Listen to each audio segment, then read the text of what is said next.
IMD predicts above normal rainfall this monsoon। इस monsoon के लिए इंडिया मेट्रोलॉजिकल डिपार्टमेंट ने प्रेडिक्ट किया है कि इंडिया में रेनफॉल नॉर्मल से अबव रहने वाला है।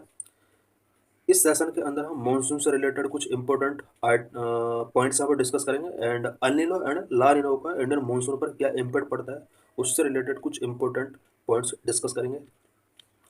भाई news, India is likely to receive above normal monsoon rainfall or 5% more than the historical average of 87% as per India Meteorological Department। IMD के प्रेडिक्ट के अकॉर्डिंग इस बार इंडिया में रेनफॉल नॉर्मल से अबव रहने वाला है। हिस्टोरिकल एवरेज 87% से 5% मोर इस बार रेनफॉल होने वाले हैं। It would be second year of above normal rainfall as India received 8% more than the historical average from June September last year. Last year भी जून मंथ से सितंबर मंथ में जो रेनफॉल रहा था वो नॉर्मल से अबव रहा था और ये सेकंड ईयर है। इट मीन्स लास्ट ईयर भी अबव नॉर्मल रेनफॉल रहा और इस ईयर भी अबव रहने वाला है।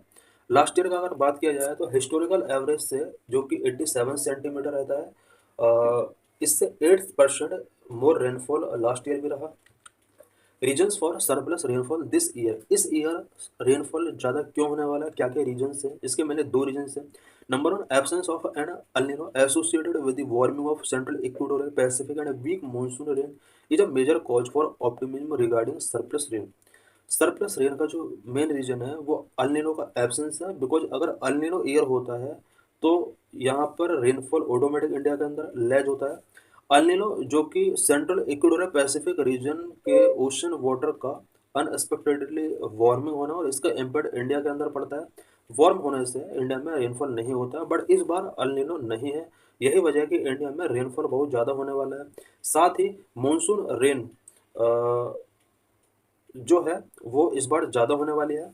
Number two, another factor is a parameter called for Eurasian snow cover और snow cover area of northern hemisphere and Eurasia from January to March. Eurasian snow cover और northern hemisphere and Eurasia region में snow cover जुलाई जनवरी से मार्च month तक इस year बहुत ज़्यादा रहा। इस वजह से भी इंडिया के अंदर रेनफॉल बहुत ज़्यादा होने वाला है। What are El Nino and La Nina? El Nino and La Nina क्या होता है? ये एक कॉम्प्लेक्स वेदर पैटर्न है जिनका इम्पैक्ट सीधा इंडिया के मानसून पर पड़ता है। La Nina and El Nino are a complex weather pattern resulting from variation in ocean temperature in the equatorial Pacific region। La Nina and El Nino complex weather pattern है जो कि equatorial Pacific region में ocean temperature में variation होने की वजह से emerge होते हैं। It means equatorial Pacific region में ओशियन का जो टेम्परेचर होता है वो कभी कूल हो जाता है कभी हॉट हो जाता है। उसी के बेस पर El Nino and La Nino complex weather pattern show होते हैं। They are opposite phases of the El Nino southern oscillation cycle ENSO। El Nino और ला नीना ये ENSO साइकिल के अपोजिट फेजेज हैं। The ENSO cycle describe the fluctuations in temperature between the atmosphere and ocean in the east central equatorial Pacific. ENSO क्या होता है? ENSO mainly east central equatorial Pacific region में ocean temperature and atmosphere temperature के बीच में जो fluctuations होते हैं उसको ये डिस्क्राइब करता है। El Nino and La Nina episode typically last 9 to 12 months but some prolonged events में last few years. El Nino and La Nina episode जो होते हैं वो 9 to 12 मंथ तक कंटिन्यू रहते हैं, बट कुछ इवेंट ऐसे होते हैं जो कुछ कंटिन्यू ईयर्स तक लॉन्ग हो सकते हैं। El Nino is a climate pattern that cause due to unusual warming of surface waters in the eastern tropical Pacific region. El Nino एक क्लाइमेट पैटर्न है जो कि ईस्टर्न ट्रॉपिकल पैसिफिक ओशन के surface water के अंदर unusual warm होने की वजह से कॉज होता है। It means eastern tropical Pacific ocean का जो सरफेस वाटर होता है उसमें अनयूजुअली वार्मिंग हो जाता है और उस वार्मिंग की वजह से अल नीनो यहाँ पर जनरेट होता है। It is the warm phase of the El Nino southern oscillation. El Nino southern oscillation का ये वार्म फेज होता है। It occurs more frequently than La Nina. La Nina के साथ अगर कंपेयर किया जाए तो अल नीनो बार बार रिपीट होता है और वेरी कम टाइम में रिपीट होता है। La Nina the cool phase of ENSO is a pattern that cause due to the unusual cooling of the tropical eastern Pacific ocean water में जब अनयूजुअल कूलिंग होता है तो इसकी वजह से लानिना इमर्ज होता है। लानिना ENS का एक कूलिंग फेज है। लानिना इवेंट्स में last between 1 to 3 years, unlike El Nino which usually last no more than 1 year। La Nina events 1 to 3 years तक कंटिन्यू चलते हैं, बट ये अल नीनो से डिफरेंट है because El Nino usually 1 year तक ही रहता है। इट मीन 1 year से कम टाइम पीरियड के लिए अल नीनो कंटिन्यू रहते हैं। Both phenomena tend to peak during the northern hemisphere winter. जिस टाइम पर नॉर्थर्न हेमिस्फीयर में विंटर होता है उस टाइम के ड्यूरिंग बोथ फेनोमेना अपने पीक पर होते हैं। During La Nina years India receive normal और above normal rainfall during the monsoon season. जिस ईयर लानिना ईयर होता है उस ईयर इंडिया के अंदर मानसून सीजन में अबव नॉर्मल रेनफॉल होता है। Yet the same phenomena called droughts in Africa and intensify hurricanes over the Atlantic Ocean। लानिना year में जब इंडिया में रेनफॉल बहुत ज़्यादा होता है उसी टाइम के ड्यूरिंग अफ्रीका के अंदर बहुत ज़्यादा ड्रॉट्स होते हैं। साथ ही एटलांटिक ओशन में हरिकेन्स इंटेंसिफाई होते हैं। Conversely, the El Nino brings extreme summers and drought in India while increasing rainfall in the southern United States। El Nino year में इंडिया के अंदर ड्रॉट जैसी सिचुएशंस होती हैं और एक्सट्रीम समर्स यहाँ पर हम एक्सपीरियंस कर सकते हैं, जबकि यूनाइटेड स्टेट्स में रेनफॉल बहुत ज़्यादा इंक्रीज होता है। El Nino was first recognized by Peruvian fishermen off the coast of Peru as unusually warm water। El Nino पहली बार पेरुवियन फिशरमैन के द्वारा पेरू कोस्ट पर रिकॉग्नाइज किया गया था बिकॉज वहाँ का जो वाटर था अनयूजुअली वार्म हो रहा था।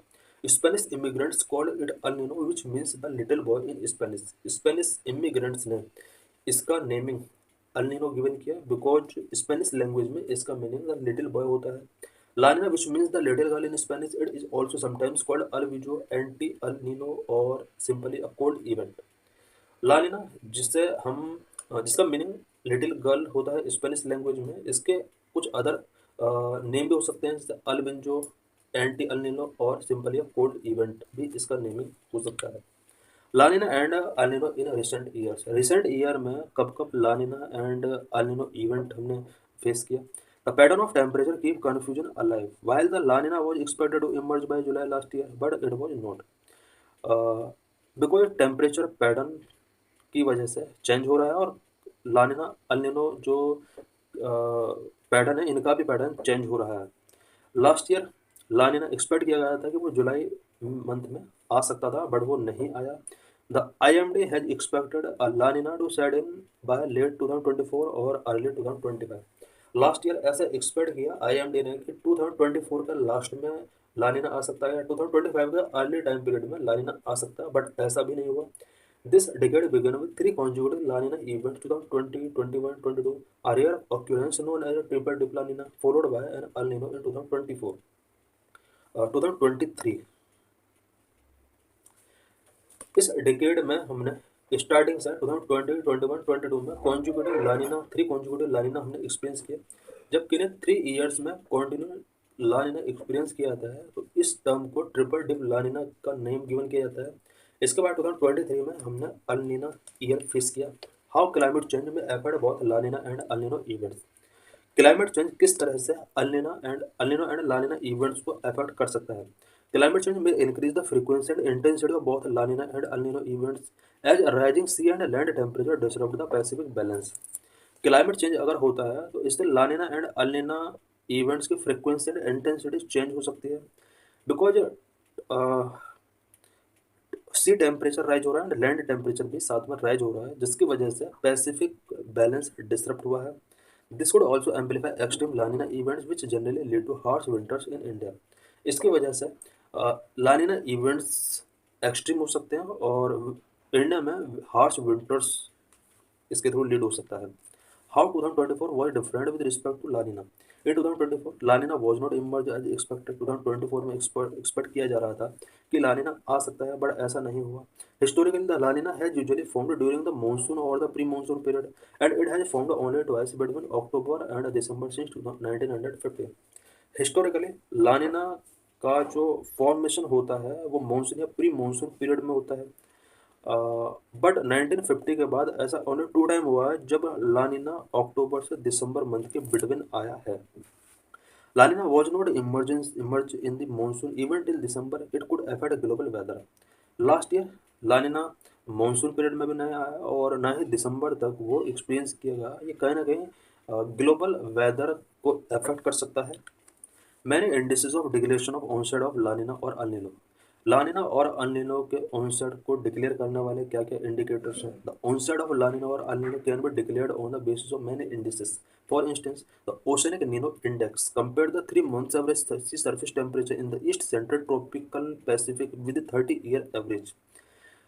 लानिना और अल्निनो के ऑनसेट को डिक्लेयर करने के लिए कुछ यहाँ पर इंडिसेस होते हैं, जिसमें east central Pacific ocean water का 3 month का एवरेज सी सरफेस टेम्परेचर निकाला जाता है और उसका 30 year के एवरेज सी सरफेस टेम्परेचर के साथ कंपेयर किया जाता है। Whether difference between the two is 0.5 degree Celsius और higher, it is an El Nino, and when it is -0.5 degree Celsius और लोअर, इट इज लानिना।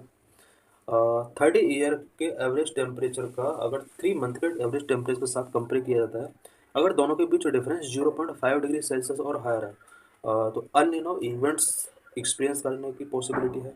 और 30 ईयर के एवरेज टेम्परेचर का डिफरेंस 3 month के एवरेज टेम्परेचर के साथ अगर -0.5 या फिर लोअर रहता है, तो यहाँ पर लानिना की पॉसिबिलिटी होती है। How El Nino and La Nina affect monsoon and weather. La Nina and El Nino किस तरह से मानसून एंड वेदर को अफेक्ट करते हैं? El Nino summers are relatively harsher as was the case in April last year when India experienced intense record breaking heat wave। अल्निनो summer जो होती है वो रिलेटिवली हार्शर होती हैं, जिस तरह से हमने लास्ट ईयर अप्रैल में केस देखा। इंडिया ने इंटेंस हीट यहाँ पर एक्सपीरियंस किया and record breaking heat waves हमने एक्सपीरियंस किया। If a La Nina arrive and persist into the summer of 2025, it may offer relief from high heat. अगर 2025 समर्स में लानिना अराइव होता है तो इससे हीट में हमें रिलीफ मिल सकती है। El Niño offer disturb monsoon with India historically receiving below average rainfall during at least half of all El Niño years since 1871। El Niño की अगर बात की जाए तो मानसून को डिसरप्ट करता है और हिस्टोरिकली इंडिया में अलिनो ईयर में जो रेनफॉल होता है वो बिलो एवरेज रेनफॉल होता है। A La Nina promotes robust monsoon by normal or above normal rainfall in the La Nina years as of 2020, 21 and 2022। La Nina years के during यहाँ पर मानसून रोबस्ट होता है and normal and above normal rainfall होता है, जिस तरह से हमने 2020, 21, 22 में देखा। There were below normal rain in the El Nino years of 2023 में अल नीनो हमने एक्सपीरियंस किया था, बिलो नॉर्मल रेनफॉल रहा था। Thus, it would be a welcome development if a La Nina forms now and continue until the monsoon season. This would mean a less intense summer and more rains for India। अगर India में 2025 में लानिना develop होता है तो एक welcoming हो सकता है इंडिया के लिए, बिकॉज यहाँ पर इंटेंस समर आने वाला है, उससे थोड़ा पीपल को राहत मिल सकती है।